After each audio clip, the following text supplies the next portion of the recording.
पूर्व आईपीएस अधिकारी अमिताभ दास की गिरफ्तारी हो गई। गिरफ्तारी के बाद भी हंगामा थमने का नाम नहीं ले रहा है, क्योंकि जिस तरीके से ये दावे कर रहे हैं और दावे के केंद्र में है नीतीश कुमार के बेटे निशांत कुमार, और आरोप इतना संगीन कि किसी को भी विश्वास नहीं हो रहा है। अमिताभ दास ने यहां तक कह दिया है कि ये जो नीट छात्रा की मौत हुई है उसमें निशांत कुमार का डीएनए सैंपल भी लेना चाहिए। तो आखिरकार अमिताभ दास कहना क्या चाह रहे हैं, क्योंकि इस बयान के बाद से जो विपक्ष है वो भी इसकी निंदा कर रहा है कि अमिताभ दास उल्टा पुल्टा बयान दे रहे हैं। तो इस पूरे मामले के पीछे की सच्चाई क्या है जानते हैं आज के इस वीडियो में, तो इस वीडियो को आखिर तक जरूर देखिएगा। नमस्कार, मैं हूं डॉक्टर सुरजीत सिंह और आप देख रहे हैं YBN बिहार झारखंड। अगर आपने अभी तक इसे सब्सक्राइब नहीं किया है तो सब्सक्राइब कर लीजिए, और अगर आपको ये वीडियो अच्छा लगे तो लाइक कीजिए, शेयर कीजिए और कमेंट जरूर कीजिए। तो पुलिस महकमे में एक जिम्मेदार पद पर रह चुके अमिताभ दास का ये दावा करना कि नीट छात्रा की मौत के पीछे निशांत कुमार का भी हाथ हो सकता है और उसके डीएनए की भी जांच कराई जानी चाहिए। यह आरोप अपने आप में इतना बड़ा आरोप है कि इससे पूरे बिहार में सियासी उबाल तो आ ही चुका है, साथ ही तमाम सवाल खड़े हो रहे हैं।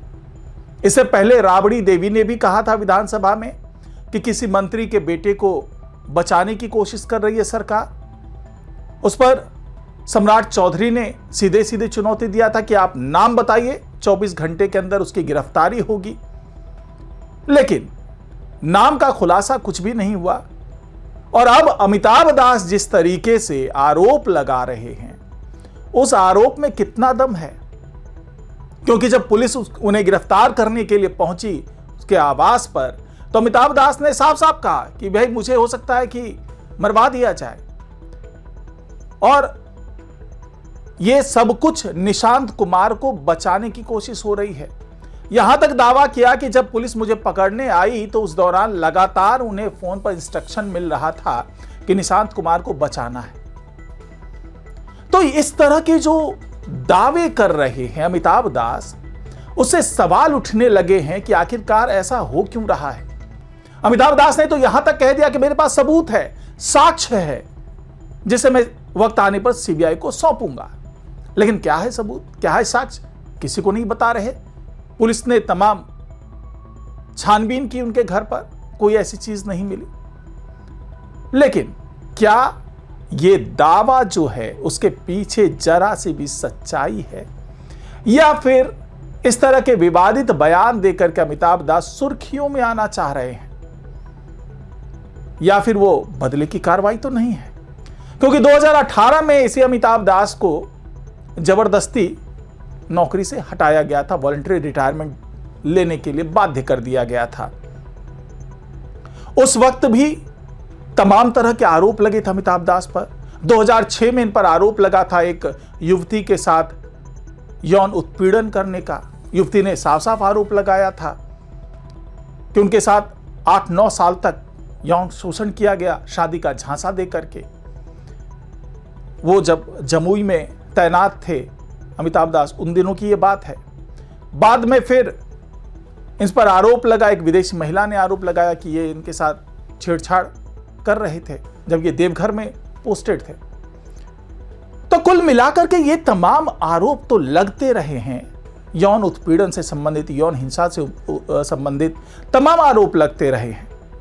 लेकिन जिस तरीके से यह बयान निकल करके सामने आया है, उसने सवाल खड़े करने शुरू कर दिए हैं कि इस आरोप में कितनी सच्चाई है। हालांकि यह आरोप इतना बड़ा है कि यह हाथों हाथ विपक्ष के लिए एक बड़ा मुद्दा बन सकता था, लेकिन अमिताभ दास को कितनी गंभीरता से लोग लेते हैं, उनके आरोपों में कितनी सच्चाई है, वो इसी बात से समझा जा सकता है कि जो विपक्ष है वो भी इसके आरोप को बिल्कुल ही बेवकूफाना, उल जलूल, अलबल वाला आरोप बता रहा है।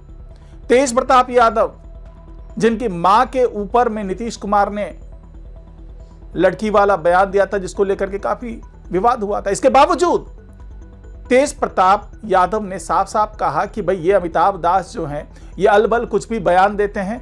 निशांत कुमार जो है बहुत अच्छे आदमी हैं, बहुत सरल व्यक्तित्व के हैं, अच्छे घर से आते हैं, इसलिए ये तो बेकार की बात है। और ये अमिताभ दास पहले मेरे पर भी इसी तरह का आरोप लगा चुके हैं, तो इनकी जो आरोप है, इनके जो बयान है, इस पर कोई भी ध्यान देने की जरूरत नहीं है।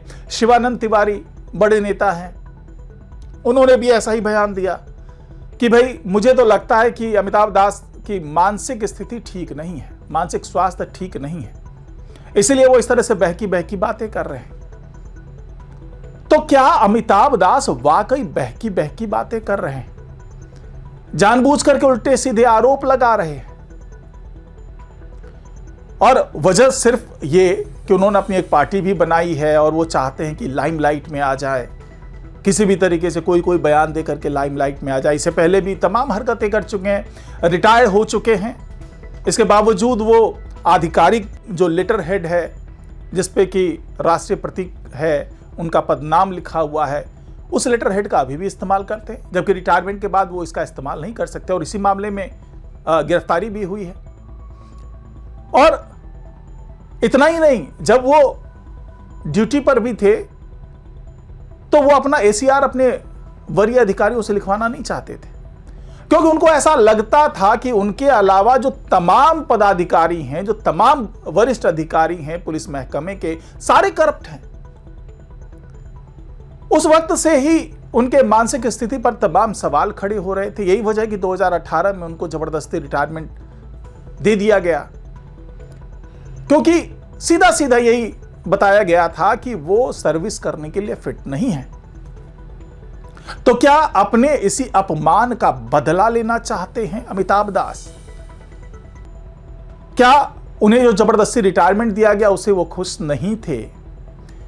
और उसके बाद तरह तरह की बयानबाजी की। पिछले दिनों काफी सरकार विरोधी बयान दिया इन्होंने, अधिकारियों के खिलाफ बयान दिया, और बार बार ये साबित कर रहे थे कि वो बड़े दूध के धुले हैं और उनके आसपास जो तमाम चीजें हो रही थे बिल्कुल गलत हो रही है।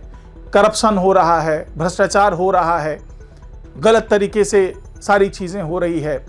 यही वजह है कि ये बयान वो दे देते हैं और ये बयान सुर्खियों में आ जाता है। अपना इनका एक सोशल मीडिया हैंडल भी है, उस पर ढेर सारे फैन फॉलोइंग भी हैं, और सबके सामने वो यही कह करके खुद को बड़ा मतलब पाक साफ व्यक्ति साबित करने में लगे हुए हैं कि भाई उनके खिलाफ सब लोग साजिश कर रहे हैं, लेकिन वो बहुत ही साफ स्वच्छ ईमानदार व्यक्ति हैं। यह अलग बात है कि उनके खिलाफ खुद ही कई आरोप हैं, यौन हिंसा तक के आरोप लगे हुए हैं।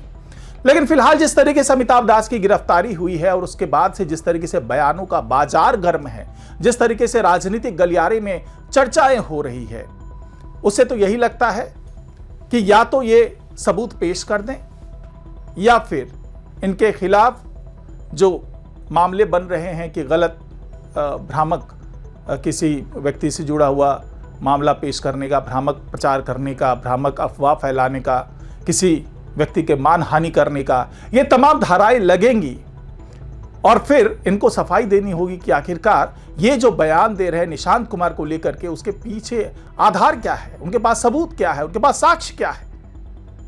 तो इंतजार रहेगा कि अमिताभ दास अपने बयान पर प्रकाश डाले और बताए, सीबीआई को ही बताए कि उसके पीछे का सच क्या है जो ये बताना चाहते हैं। तो फिलहाल आज की रिपोर्ट में इतना ही। नमस्कार।